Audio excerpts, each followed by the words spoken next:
அனைத்து உறவுகளுக்கும் வணக்கம். என்னோட பேர் ராஜா சிங். நம்ம இப்போ இந்த காணொலியில் என்ன பார்க்க போகிறேன்னு பார்த்தீங்கன்னா, NISM கண்டக்ட் பண்ணுற ரிசர்ச் அனலிஸ்ட் எக்ஸாமுடைய possible multiple choice questions, that is chapter 1 introduction to research analyst ப்ரொஃபஷனில் வரக்கூடிய பாசிபிள் மல்டிபிள் சாய்ஸ் கொஸ்டின்ஸை தான் டிஸ்கஸ் பண்ண போகிறோம். ஸோ இதற்கு முன்னாடி உள்ள வீடியோலையும் பார்த்தீங்கன்னா ஃபஸ்ட்டு 10 கொஸ்டின்ஸ் வந்து டிஸ்கஸ் பண்ணியிருந்தேன் இதே சாப்டரில். ஸோ அதனுடைய கண்டினியூஷன் தான் இந்த இதில் டிஸ்கஸ் பண்ண போகிறேன். ஸோ வந்து நமக்கு ஃபஸ்ட் கொஸ்டின் பார்க்கலாம். So what should analyst B familiar with before meeting a companies management? அதாவது ஒரு நிறுவனத்தின் நிர்வாகத்தை சந்திப்பதற்கு முன் ஆய்வாளர்கள் எதை பற்றி அறிந்திருக்க வேண்டும்? ஸோ தட் இஸ் ஒரு கம்பெனி மேனேஜ்மெண்ட்டை ரிசர்ச் அனலிஸ்ட் மீட் பண்ணுறதுக்கு முன்னாடி அவர் வந்து எதில் வந்து ஃபெமிலியராக இருக்கணும் அப்படின்னு கொஸ்டின் கேட்டிருக்காங்க. So first option is companies products, second option industry and competitives, third option financial information of the company and fourth option is all of the above. That is first option நிறுவனத்தின் தயாரிப்புகள், தொழில் மற்றும் போட்டியாளர்கள், நிறுவனத்தின் நிதி தகவல்கள் and all of them. So அவங்களுக்கு வந்து எல்லா விஷயத்துலையுமே வந்து அவங்க ஃபெமிலியராக இருக்கணும். ஸோ இதில் கொடுக்கப்பட்ட அனைத்து விஷயத்துலையும் வந்து அவங்க வந்து ஃபெமிலியராக இருக்கணும். தட் இஸ் கம்பெனிஸ் ப்ராடக்ட்ஸ்லையும் ஃபெமிலியராக இருக்கணும், இண்டஸ்ட்ரி அண்ட் காம்படிட்டிவ்ஸில் வந்து ஃபெமிலியராக இருக்கணும், financial information of the company, அந்த கம்பெனியுடைய நிதி தகவல்களை குறித்து அவங்க வந்து அந்த இன்ஃபர்மேஷனில் அவங்க கிளியராக இருக்கணும். ஸோ இந்த மாதிரிப்பட்ட இன்ஃபர்மேஷன்ஸ் எல்லாம் தெரிந்ததுக்கு அப்புறம் தான் வந்து அவங்க வந்து கம்பெனி மேனேஜ்மெண்ட்டை வந்து மீட் பண்ண வேண்டும். So the final that is the option D option is the correct answer, all of the above. எல்லா தகவல்களும் அவங்களுக்கு தெரிந்திருக்க வேண்டும்.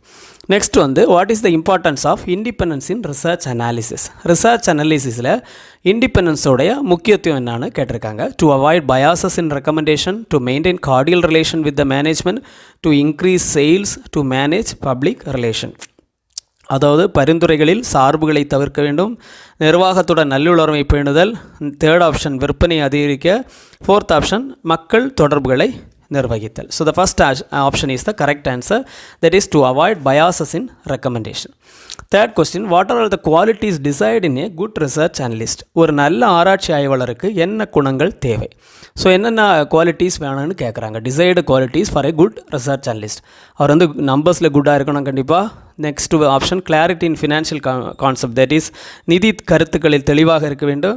தேர்ட் ஆப்ஷன் நிதி அறிக்கைகளை படிக்கும் திறன் அவரிடம் இருக்க வேண்டும். ஸோ ஃபோர்த் ஆப்ஷன் வந்து இந்த எல்லா குவாலிட்டிஸையுமே வந்து ஒரு ரிசர்ச் அனலிஸ்ட் இருக்கணும் அப்படின்னு கொஸ்டினில் சொல்லியிருக்காங்க. So the correct option is all of the above. That is அவங்க வந்து இந்த மேலே இருக்கிற 3 ஆப்ஷனில் இருக்கிற அவ்வளவு குவாலிட்டிஸை வந்து ஒரு ரிசர்ச் அனலிஸ்ட்டுக்கு இருந்தால் தான் அவங்க வந்து ஒரு குட் ரிசர்ச் அனலிஸ்ட் அப்படின்னு சொல்லுவாங்க. நெக்ஸ்ட் வந்து what should be clearly stated in research reports? ஆய்வறிக்கைகளில் தெளிவாக என்ன குறிப்பிடப்பட வேண்டும்? That is assumption, personal opinions, hunches and public information. So வந்து அசம்ஷன் தான் வந்து கிளியராக வந்து ரிசர்ச் ரிப்போர்ட்டில் இருக்கணும். நெக்ஸ்ட் வந்து which skills are important for a research analyst? என்னென்ன ஸ்கில்ஸ் வந்து அவருக்கு வந்து இம்பார்ட்டண்ட்டாக இருக்கணும் அப்படின்னு கொஸ்டின் கேட்டிருக்காங்க. கண்டிப்பாக ஃபஸ்ட் ஆன்சர் தான் வரும், quantitative as well as qualitative analysis. அதாவது குவான்டிடேட்டிவ் அனாலிசிஸ் ஸ்கில்ஸும் இருக்கணும், குவாலிட்டேட்டிவ் ஸ்கில்ஸும் வந்து ஒரு குட் ரிசர்ச் அனலிஸ்ட்டுக்கு வந்து இருக்கணும். இந்த 2 ஸ்கில்ஸும் இருந்தால் தான் அவங்க வந்து குட் ரிசர்ச் அனலிஸ்ட்னு சொல்லுவாங்க. That is very important skills for a research analyst. Next வந்து what is the role of international agencies in data collection for research analyst? அதாவது இன்டர்நேஷ்னல் ஏஜென்சியோட ரோல் என்னன்னு கேட்குறாங்க டேட்டா கலெக்ஷனில். Provide economic information and global factors, regulate financial markets, offer investment advice, conduct market transaction. So கண்டிப்பாக first option தான் கரெக்டான answer, provide economic information on global factors.